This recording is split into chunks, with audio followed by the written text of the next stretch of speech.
Hey everybody, welcome back. Today's topic that I wanted to cover is uh, if you've read the title, it's about anger and how to deal with it. So you don't basically lose control in any given situation. But I want to clarify that lashing out in anger versus being so irritated with a particular situation or a relationship or something like that to where you become angry about it and kind of disenfranchised and disconnected and you don't you're trying to figure out what to do with the situation. Those are two entirely different things. I'm specifically referring to when you get to the point where you are so angry that you begin to want to lash out, you start to lose control. And I don't know about any of you, but in your past, I'm sure I know from personal experience in my own past, I've been in situations where I've gotten so very frustrated with something to where you start to raise your voice, you start to lose it, you start to get really angry. You're kind of out of control, and when you start to shift that way and you get that angry, sometimes people get more focused on the fact that you're now angry and a bit out of control. You're raising your voice, you're freaking out, you're doing all of that. They get so focused on that that they're not really able to quite hear what you have to say. And then it escalates them as well. Ultimately, afterwards, you end up kind of feeling like a fool. You end up feeling like a fool because you don't want to be somebody who's not in control of how you present yourself. I mean, it's okay to be angry and upset and not like a certain situation, but you want to be the one who speaks logic and reason to it. And I think that's really going to kind of be my first point in all of this is that when we allow a loss of self-control to where we're no longer using our logic and reason to dictate the situation for an optimal outcome, our emotions are now just running free and we're blurting out stuff and yelling and screaming. And for guys that have ever been in a relationship with a woman, once you start to do that, oftentimes it degenerates even further. It might already not have been a very logical or reasonable situation. It degenerates basically into a giant shouting match. And it becomes one that you actually started. And the reason why it's so important to have control over that ultimately you could even get to a point to where if you're in a relationship and they begin to shout and get angry and get frustrated at you and you're able to keep your cool and address it directly and be straightforward and honest about everything and just have logical reasonable points point for point to address things, you may not necessarily per se win. I mean, arguments are oftentimes something you can't per se win, but I can assure you people remember when they can't rattle or shake you. They remember that about you and about your character. It might even be irritating to them. They'll respect it, but it might still be irritating to them. And when I say respect it, it doesn't mean they're necessarily going to say to you that they respect it, but they will remember it. And it is such an important thing. And for those of you women that are watching this, self control and trying to refocus on your goal whenever you're talking to somebody, having a conversation or even a confrontation, you have a goal in mind, and so does the other person. And you have to really, you can't control anybody else, but you can control, is your goal the most optimal outcome, the fairest income outcome, the most direct and reasonable outcome that you can possibly get. And you have to kind of have that sense of self-reflection when you go into this. So my first point being, you have to make sure that logic and reason are in charge. But something else that you have to realize that I already began to touch on is how you react to a situation is going to affect how the other people around you react. And that is another major reason why self-control and logic and reason are a major thing. If you lose your mind anytime something goes wrong, or you have a propensity to do that. If you're a parent and you've had children uh, that have watched you in situations, they tend to emulate how you react much more than based on what you say.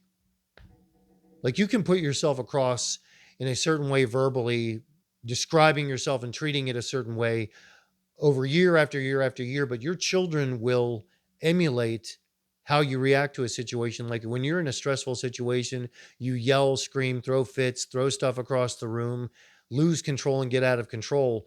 Ultimately, your children will very likely end up reacting to anything stressful, anything that upsets the flow of things, anything that even kind of remotely shakes them at all. They'll respond that way. And when future relationships, ways that they deal with people, they'll respond that way and just keep spreading that. What we do always creates a ripple effect to the people around us. And that is another major reason why not letting anger in any given situation dictate and control you. I personally believe self control when it comes to anger is a major red pill trait.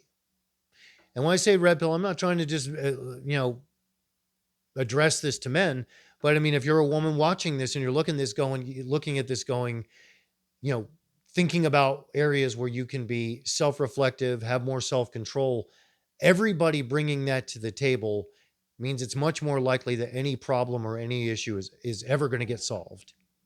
If you don't have that, you'll never solve anything. And emotional knee-jerk reactions, 0% of the time do they solve anything. So whenever I hear somebody talk about emotional intelligence, I really have to kind of grill them and figure out what in the world do you even think emotional intelligence is? Because logic and reason solve situations, and logic and reason ultimately are the basis of anything that you could try and say is emotional intelligence, which I'll tell you that is an incredible thing to go look up and try and research. Emotional intelligence. I can't lock down a definitive answer to that as to what that is or how to define it at all, really. I mean, that's kind of a crazy thing to look into. So another thing that you have to remember too, when you're dealing with anger and dealing with situations that might make you angry, something that you can keep in mind to help kind of hold that sort of thing in check. And I'll kind of default back to relationships here, like romantic relationships between men and women, but this could apply to pretty much anything. People tend to show you who they really are. They're never they'll say anything. I mean, like especially when you first start dating somebody, they'll present one image that is nothing like who they really are, and their actions later on ultimately reveal who they really are. The more you spend time around them, the more the whole chameleon tends to drop and you get to see the person behind the curtain. And a lot of the anger tends to come from the disappointment that arises when you have an expectation of somebody based off of a presentation or some way that they tried to verbally, present themselves, and then ultimately the facade drops and you realize that they're not like that, and it can be very, very tempting to get very angry, frustrated, and lose your cool over it. But a good way to look at that is that that is in fact a good thing. And you might be thinking, Steve, how in the world could that be a good thing? Once the facade drops and you realize the truth about any person, any given situation, anything like that, that is one step forward to not wasting any more of your time, not wasting precious resources that you might have at hand. It's a step forward towards honesty and unraveling a situation, even though it might not have gone the way that you wanted to.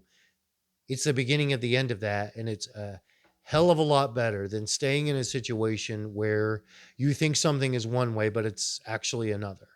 And you have to learn how to control your anger response to that by realizing that when the truth gets revealed to you and it's not what you hoped for, not maybe what you were expecting, it is still a good thing. Although it might be disappointing, that doesn't mean that it's bad. There are some bad aspects to it because maybe your trust was violated. Maybe they ruined, some part of your life and caused you to waste immense amounts of time. But that is now all over. Not an easy stance to take, but one that you can certainly try to think about when it comes to dealing with relationships. And this isn't just romantic relationships. This could be friendships, dealing with people at work, or even family members. Sometimes that can even be the most painful, when you come to that sort of crossroads where you realize that the family member, maybe they were that way for years, and eventually sort of the veil gets lifted from your eyes. You wake up and realize one day who they were and what their experiences, their choices in life shaped them into. The best thing that you can do is learn how to not get angry and lose your cool over it, but be able to realize who you're dealing with and realize that if there's only a minimal amount of trust that you can put in them as a person, now you know where that barrier is. No learning experience is ever wasted so long as you learn something from it, even if it is negative. And I think to get to my final point, accepting that people and situations disqualify themselves in your life. And that is actually such a very good thing. As I mentioned before, no more wasting time, no more waste of resources, and you get clarity from it.